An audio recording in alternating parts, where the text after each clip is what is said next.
Di video kali ini, aku mau menceritakan tentang Banaspati. Apa atau siapa itu Banaspati?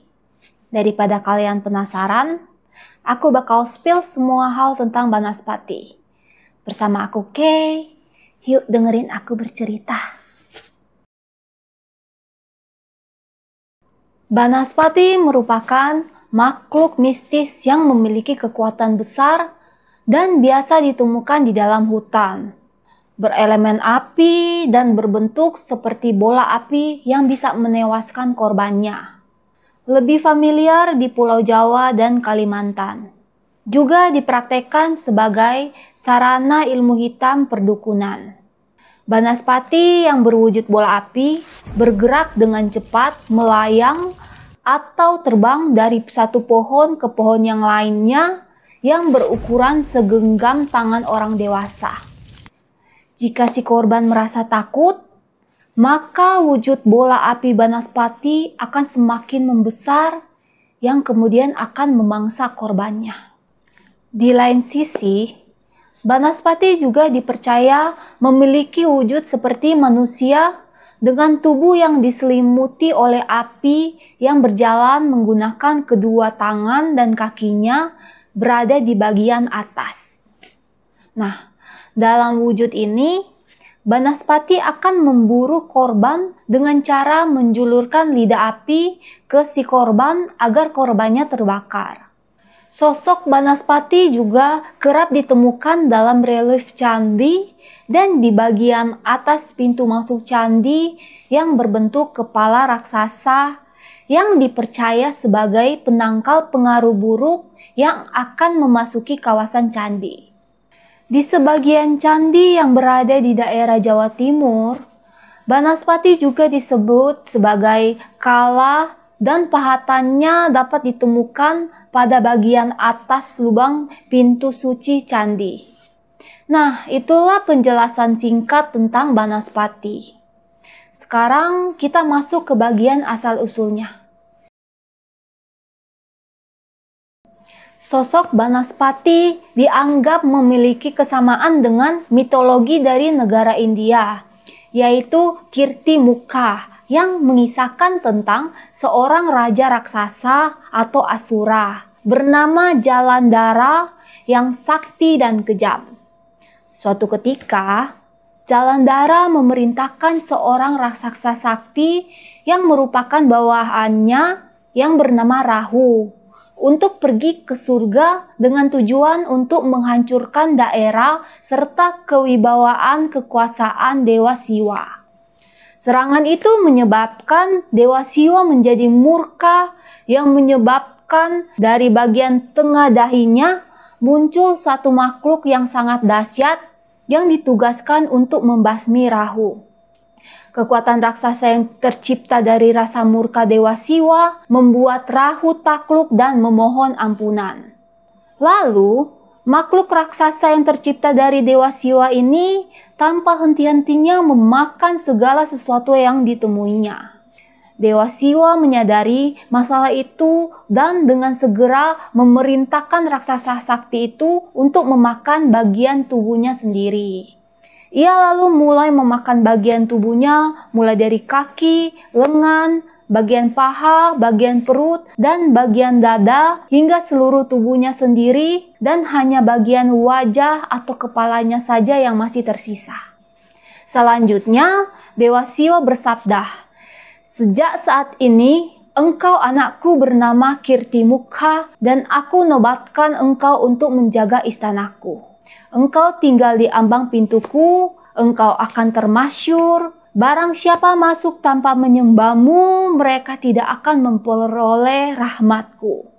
Nah, adapun kisah lain yang menceritakan bahwa Banaspati ini merupakan salah seorang tokoh yang mengadopsi ilmu hitam yang ada di era kerajaan Majapahit. Banaspati adalah salah satu raja lautan keturunan dari siluman atau bangsa api.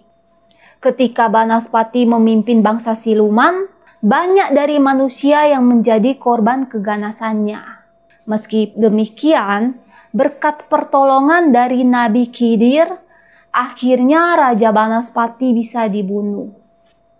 Setelah kematian Banaspati yang dibunuh oleh Nabi Khidir, ternyata masih ada keturunannya yang memiliki nama Setan Kober.